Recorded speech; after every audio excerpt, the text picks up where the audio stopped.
March 14, 1945, 0547 hours, Bismarck Sea, 80 nautical miles northeast of New Guinea.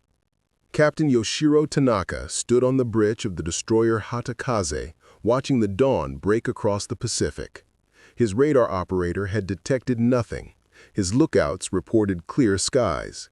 In exactly 18 seconds, a 57mm armor-piercing shell would punch through his ship's hull below the waterline at 2,800 feet per second, and Captain Tanaka would discover that the rules of naval warfare had fundamentally changed. The British had mounted a weapon on an aircraft that no one believed possible, a cannon so powerful it could sink ships from angles defenders never anticipated, firing shells that continued their deadly trajectory even after penetrating the water's surface. The weapon that would revolutionize anti-shipping warfare in the Pacific had been born from Britain's desperate struggle in the Mediterranean 2 years earlier. In the spring of 1943, Royal Air Force Coastal Command faced an impossible problem. German U-boats and supply vessels were slipping through the Bay of Biscay under cover of increasingly heavy defensive armament. Aircraft-mounted machine guns and small cannons were proving ineffective against reinforced merchant vessels and escorts. The solution emerged from an unlikely collaboration between Vickers Armstrong and the Air Ministry's Department of Aircraft Armament Development. Engineering teams at Vickers' Newcastle facility had been experimenting with mounting progressively larger weapons on twin-engine aircraft. The breakthrough came in April 1943 when test engineers successfully mounted a modified 6-pounder, 57mm armor-piercing gun into the nose of a Bristol Beaufighter Mark X. The technical designation was Molin's Class M gun, officially known as the QF 6-pounder 7CW. The specifications, documented in Air Ministry Technical Order 2847, revealed the revolutionary nature of the installation. The weapon fired a 6.28-pound armor-piercing projectile at a muzzle velocity of 2,800 feet per second. The automatic loading mechanism, adapted from the Molin cigarette-making machinery company's industrial equipment, could maintain a rate of fire of 55 rounds per minute, nearly 1 round per second. Initial testing at the Armament Experimental Establishment in Shoeburyness during May 1943 produced results that exceeded all projections. The 57mm projectiles could penetrate 2.5 inches of naval armor plate at 500 yards. More significantly, test crews discovered an unexpected capability. Shells that missed their target and struck the water at low angles of attack would continue underwater for distances of 20 to 40 feet before losing penetrative capability. Rounds that skipped would often strike target vessels below the waterline, creating damage patterns inconsistent with aerial attack and more resembling torpedo strikes. This discovery would prove decisive in Pacific operations 2 years later. The Molins-equipped Beaufighters, nicknamed Tsonsei by their crews after the African fly whose bite proved fatal, underwent combat trials in the Atlantic from July 1943. The 248th Squadron RAF, operating from Port Reith in Cornwall, England, achieved immediate success against German U-boats attempting to transit the Bay of Biscay on the surface. Combat reports from August 1943 documented the weapon's devastating effectiveness. On August 12, Beaufighter T for Tommy engaged U-boat U-48 off Cape Ortegal. The after-action report described the engagement. Commenced firing at 800 yards, closing to 400 yards. Observed multiple strikes along waterline and conning tower. U-boat commenced emergency dive, but achieved only partial submersion before secondary explosions observed. Wreckage and oil confirmed kill. By late 1943, the Air Ministry had produced technical documentation covering optimal attack profiles.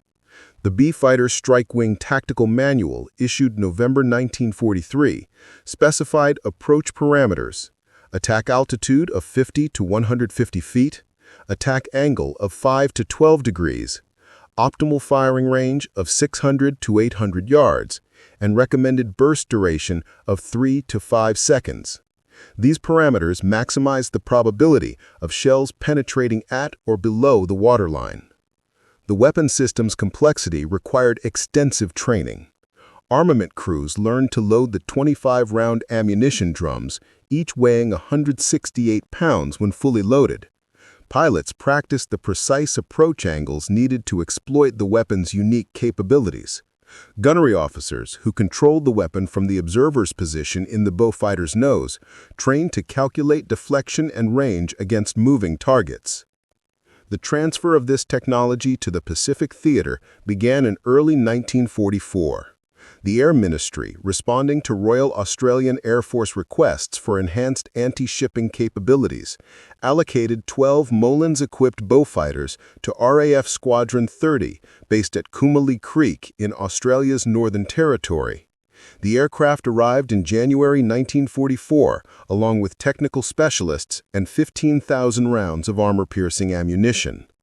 Squadron leader Edmund Gillespie, commanding RAF Squadron 30, immediately recognized the weapon's potential against Japanese coastal shipping. His operational planning documents from February 1944 outlined a systematic campaign against Japanese supply lines running from the Philippines through the Netherlands East Indies to New Guinea. The Japanese, having fought against conventional aircraft armament for nearly 3 years, had developed effective defensive measures: increased anti-aircraft armament, armored bridges and vital compartments, and convoy tactics that maximized mutual support. They had calculated for every Allied weapon except one that could punch through their hulls below the waterline from an aircraft, creating damage patterns that resembled submarine attack, but arrived from the sky with only seconds of warning. The Japanese merchant marine that would face these weapons in 1945 had already suffered catastrophic losses. By January 1945, Japan had lost approximately 8.9 million tons of merchant shipping to submarines, aircraft, and mines, representing 88% of their pre-war tonnage. What remained were smaller coastal vessels, destroyers pressed into supply runs, and heavily escorted convoys attempting to sustain garrisons scattered across the Pacific. Captain Yoshiro Tanaka's destroyer Hadakaze, commissioned in 1940, represented a typical vessel of this desperate period. Displacement of 2,490 tons, length of 388 feet, maximum speed of 35 knots under optimal conditions, armament including 4 5-inch dual-purpose guns, and crew complement of 240 officers and enlisted men. The Hadakaze had survived 3 years of combat, emerging from engagements at the Coral Sea, Philippine Sea, and Leyte Gulf with battle damage but intact. On March 14, 1945, the Hadakaze was escorting a small convoy of 3 cargo vessels carrying ammunition and supplies from Manila to isolated garrisons in the Bismarck Archipelago. Japanese naval intelligence had documented increasing Allied air activity but had not identified the specific threat that Beaufighters with 57mm cannons represented. Their tactical manuals, updated through December 1944, addressed conventional aircraft attack, torpedo bombers requiring approach runs of 1,000 yards or more, dive bombers attacking from altitudes above 3,000 feet, and strafing aircraft with machine guns and 20mm cannons effective only against unarmored sections. The defensive doctrine emphasized concentrated anti-aircraft fire, evasive maneuvering, and maintaining formation integrity. Japanese captains had been trained that aircraft posed minimal threat to destroyers capable of violent evasive action and possessed of adequate anti-aircraft armament. This confidence was about to be shattered. RAAF 30 Squadron had been hunting this convoy for 36 hours. Squadron leader Gillespie, flying Beaufighter D for Dog, had received intelligence from Coast Watcher networks operating in the Philippines. The convoy's route, speed, and composition had been transmitted to Kumali Creek at 0300 hours on March 14th. 6 Beaufighters, each equipped with the Molins 57mm cannon and full ammunition loads, had departed at 0445 hours. The attack plan, documented in squadron operational orders, specified a coordinated approach from multiple vectors. Aircraft would attack in pairs, exploiting the morning sun's position to approach from the east with maximum concealment. The first pair would target the escort destroyer, while subsequent pairs engaged the cargo vessels. Attack altitude would be maintained at 75 feet until the final approach, then descending to 50 feet for optimal waterskip trajectory. At 0546 hours, the Beau fighters detected the convoy on radar at 45 nautical miles. Gillespie's navigator, Flight Officer Donald Pritchard, calculated intercept vectors and confirmed weather conditions. Clear skies, light easterly winds, sea state 2, visibility 10 miles. The conditions were optimal for low-level attack. Captain Tanaka's lookouts first detected aircraft at 0547:12, 12 seconds before the first shells would impact. The radar operator, whose equipment had been damaged during a previous engagement and was operating at reduced efficiency, confirmed multiple contacts bearing 085 degrees at approximately 8 miles. Tanaka immediately ordered action stations and commenced evasive maneuvers, turning the Hatakaze hard to port to present the smallest target profile and bring maximum anti-aircraft armament to bear. The Japanese destroyer's 25mm anti-aircraft guns opened fire at 0547:20, 4 seconds before impact. The gunners, trained and experienced, were tracking what they perceived as conventional strike aircraft. They calculated lead angles for targets approaching at 280 knots, aimed for the aircraft's center mass, and expected to force the attackers to break off at 1,000 yards as torpedo bombers would do. Gillespie's Beau fighter maintained its approach. At 800 yards, with the Hatakaze's bridge clearly visible in his gun sight, Gillespie signaled his gunner, Flight Officer James Weatherby, positioned in the observer station controlling the Molin's 57mm cannon. The firing solution had been calculated: target speed 28 knots, target aspect angle 45 degrees, range decreasing through 750 yards, sea state calm. At 0547:24, Weatherby triggered the Molin's cannon. The technical specifications that had been proven in testing now became operational reality. The 57mm gun, firing at 55 rounds per minute, sent armor-piercing shells towards the Hatakaze at 2,800 feet per second. The first round crossed the 700 yards of open water in approximately 0.75 seconds. Japanese anti-aircraft fire intensified. Tracer rounds arced toward the attacking Beau fighter, some passing within feet of the aircraft. The 25mm guns, firing at 200 rounds per minute per barrel, created a seemingly impenetrable wall of steel. But the Beau fighter was already committed to its attack run, and the Molin's cannon was cycling through its ammunition drum at a rate the Japanese had never encountered from an aircraft. The first 57mm shell struck the water 15 feet short of the Hatakaze's hull. The armor-piercing round, striking at an angle of 8 degrees, skipped once across the wave surface and penetrated the destroyer's hull 3 feet below the waterline just forward of the aft engine room. The shell, retaining 60% of its kinetic energy after water penetration, punched through the 25mm hull plating and detonated inside the engineering space.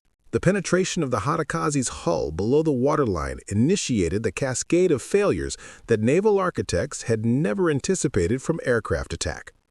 The 57mm armor-piercing shell, designed to defeat tank armor, encountered the destroyer's 25mm hull plating with devastating effect. Upon penetration, the shell's explosive filler, a mixture of RDX and TNT totaling 0.9 pounds, detonated inside the aft engine room. Chief Engineering Officer Lieutenant Hideaki Yamamoto was standing near the main throttle control when the shell detonated 12 feet from his position.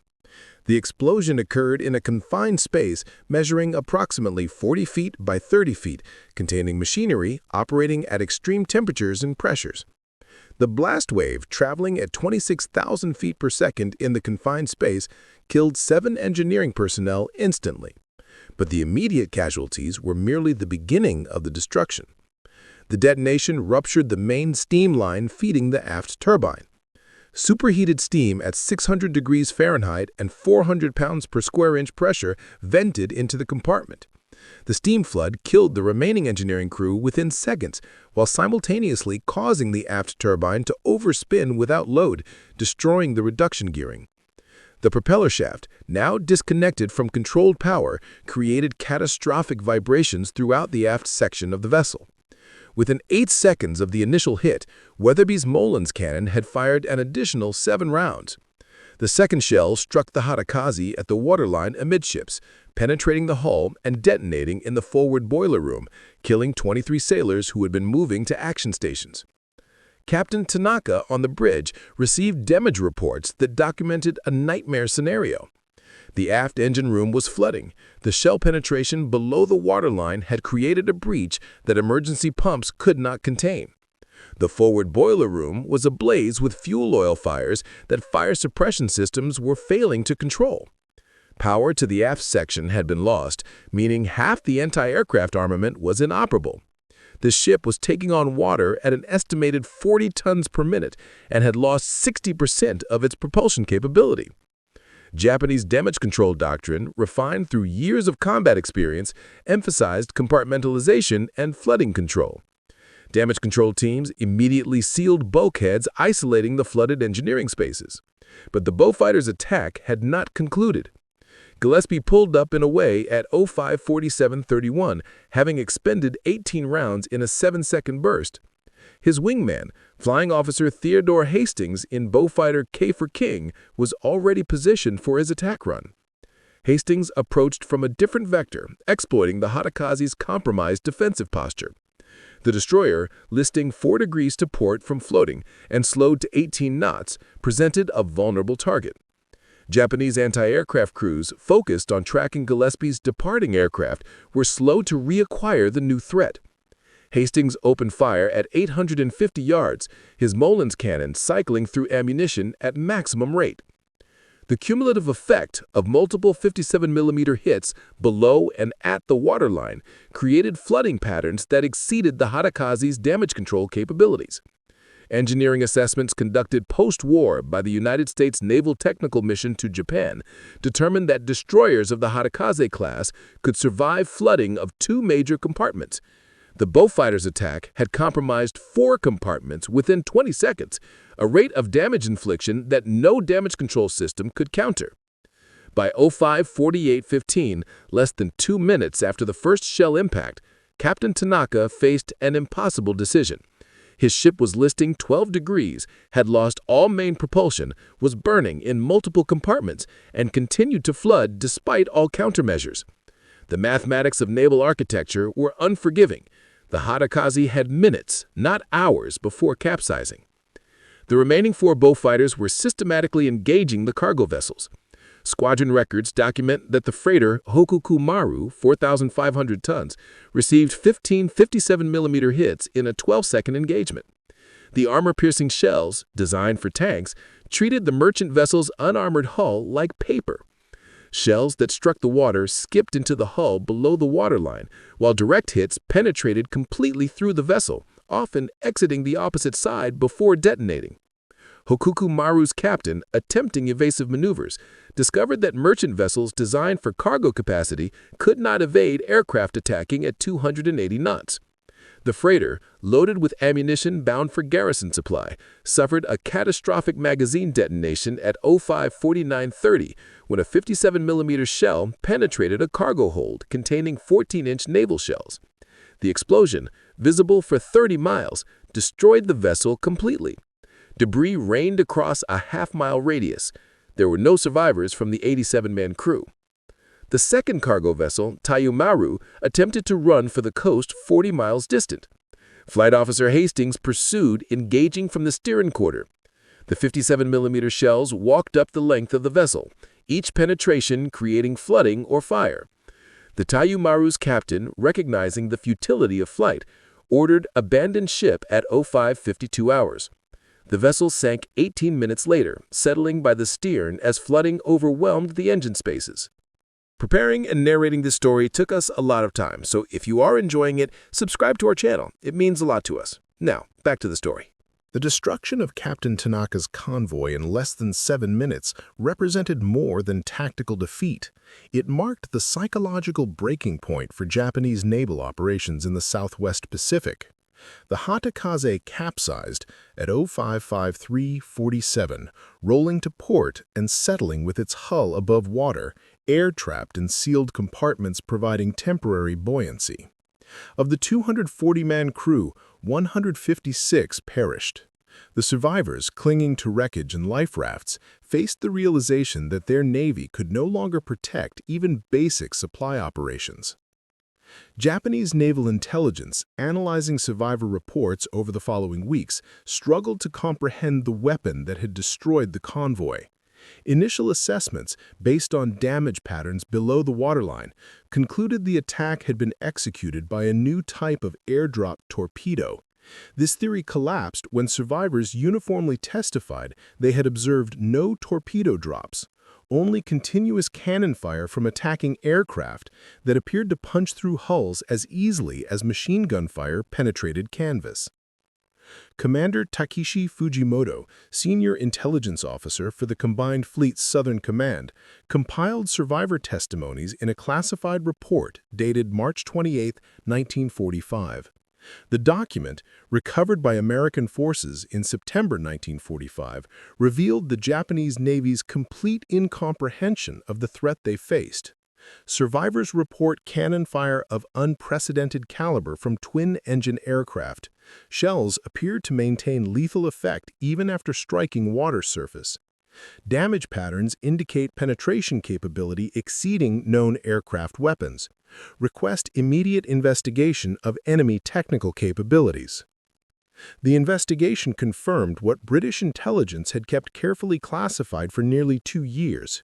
The Allies had successfully mounted naval-caliber weapons on strike aircraft. Japanese naval architects, examining damage to ships that had survived Beaufighter attacks, calculated that the weapon was firing projectiles of approximately 55 to 60 millimeter diameter, with armor-piercing capabilities equivalent to tank guns. This revelation fundamentally altered Japanese defensive calculations. Vice Admiral Gunichi Mikawa, commanding Japanese naval forces in the southwest area, issued revised tactical directives on April 8, 1945. The classified order, designated Southwest Area Fleet Operational Instruction 447, represented a complete abandonment of previous convoy doctrine. All surface vessels operating within range of enemy land-based aircraft will conduct movements only during hours of darkness. Daylight transit is prohibited except under emergency circumstances. Vessels detecting enemy aircraft will immediately disperse and seek coastal shallows where draft limitations prevent pursuit. The directive represented an acknowledgement that Japanese surface vessels could no longer operate in contested waters during daylight hours. The Beaufighter's ability to attack from low altitude with minimal warning time, survivors consistently reported 15 to 20 seconds between first detection and impact, negated traditional defensive measures. Ships could not maneuver effectively in such brief windows. Anti-aircraft fire could not achieve sufficient density to deter determined attackers. The operational impact extended beyond tactical considerations. Japanese logistics planning for isolated garrisons had calculated supply requirements based on daylight convoy operations. The restriction to nighttime movement reduced effective operational hours by approximately 60%, meaning that vessels could cover only 40% of their previous daily distances. Garrisons that required weekly supply runs now faced 10-day intervals between resupply. The cumulative effect was slow starvation of forward positions. Medical records from Japanese field hospitals in New Guinea and the Bismarcks documented the physical and psychological toll on naval personnel who had survived Beaufighter attacks. Dr. Hiroshi Nakamura, chief medical officer at Rabaul Naval Hospital, compiled treatment reports that revealed unprecedented psychological trauma. Personnel rescued from vessels attacked by enemy cannon-armed aircraft present with symptoms beyond combat stress. Many refuse to board ships even for evacuation. Some exhibit extreme anxiety at aircraft engine sounds. Recommend psychological evaluation before return to duty. The report documented 73 cases of what would later be recognized as post-traumatic stress disorder specifically related to Beaufighter attacks. Survivors described the psychological impact of watching armor-piercing shells penetrate their vessels with unstoppable momentum, creating damage patterns they associated with submarine torpedoes, but delivered from the sky with no time for defensive response. Allied intelligence, monitoring Japanese naval communications through ultra-decryption, observed the progressive deterioration of Japanese operational capability. Signals intelligence summaries from April 1945 documented increasing references to large-caliber aircraft weapons and urgent requests for counter-tactics. Japanese naval headquarters transmitted multiple queries to Berlin, requesting information about German experiences with heavily armed strike aircraft. The responses, equally intercepted and decoded, confirmed that Germany had no comparable weapons or tactics to share. By late April 1945, RAF-30 Squadron had expanded to 12 Beau fighters, all equipped with Molin's cannons. Squadron operational records documented a systematic campaign against Japanese coastal shipping. 47 vessels attacked, 38 confirmed destroyed or mission killed, approximately 3,200 Japanese naval and merchant marine personnel casualties. The success rate exceeded 80%, unprecedented for anti-shipping operations. The weapon effectiveness created strategic effects beyond immediate tactical victories. Japanese garrison commanders, aware that supply convoys faced near-certain destruction in daylight, began planning for extended isolation. Supply stockpiles were stretched, rations reduced, and offensive operations canceled to conserve resources. The Beau fighters were achieving strategic paralysis through tactical dominance. The strategic consequences of the Beau fighter's 57mm cannon extended far beyond the ships it destroyed. By May 1945, Japanese naval operations in the Southwest Pacific had effectively ceased during daylight hours. The 18-second warning time that Captain Tanaka and dozens of other Japanese commanders experienced before impact had proven insufficient for effective defensive response. The weapon had created a tactical situation with no solution. Vessels that attempted to fight were destroyed, and vessels that attempted to flee were pursued and destroyed. Allied operational analysis, conducted by the Joint Intelligence Committee Pacific Ocean Areas, quantified the campaign's effectiveness through comparative metrics. Before the introduction of Molin's-equipped Beau fighters in January 1945, Allied anti-shipping operations in the Southwest Pacific achieved an average success rate of 34%, meaning 1 in 3 attacked vessels was sunk or mission killed. After Beau fighter deployment, this rate increased to 81% for vessels engaged by 57mm armed aircraft. The weapon had more than doubled Allied effectiveness in interdicting Japanese supply lines. The economic impact proved equally devastating. Each Japanese destroyer represented approximately 25 million yen in construction costs and required 18 to 24 months to build. Each merchant vessel, depending on tonnage, represented 8 to 15 million yen and 12 to 18 months of construction. The Beau fighters were destroying assets faster than Japanese shipyards, already struggling under strategic bombing, could replace them. By June 1945, Japanese merchant tonnage in the Southwest Pacific had declined to 187,000 tons, less than 15% of January 1944 levels. The human cost transcended statistics. Japanese naval personnel casualty records recovered after the war documented that approximately 8,400 sailors and merchant mariners died in Beau fighter attacks between January and August 1945. These casualties occurred not in traditional naval engagements where honor and tactical skill determined outcomes, but in one-sided attacks where technological superiority granted the Allies complete dominance. Survivors described a form of warfare that violated their understanding of combat, death arriving from the sky, delivered by weapons that seemed to ignore the protection their vessels should have provided. The psychological impact on Japanese naval morale became evident in captured documents and post-war interrogations. Lieutenant Commander Saburo Watanabe, executive officer of the light cruiser Notori, provided testimony to American interrogators in October 1945. "We had prepared for submarine attacks, for torpedo bombers, for dive bombers, We had tactics and countermeasures. But the cannon-armed aircraft, there was no defense. The shells came through the hull before we could react. Men died before they understood what was happening. It was not combat, it was execution. The weapon's influence extended to Allied strategic planning for the invasion of Japan. Joint Chiefs of Staff documents from June 1945 reference Beaufighter operations extensively in logistics planning for Operation Downfall. The plans called for expansion of cannon-armed strike aircraft to support amphibious operations, with projected deployments of 200-plus Mullins-equipped aircraft for use against Japanese coastal defense vessels and suicide boats.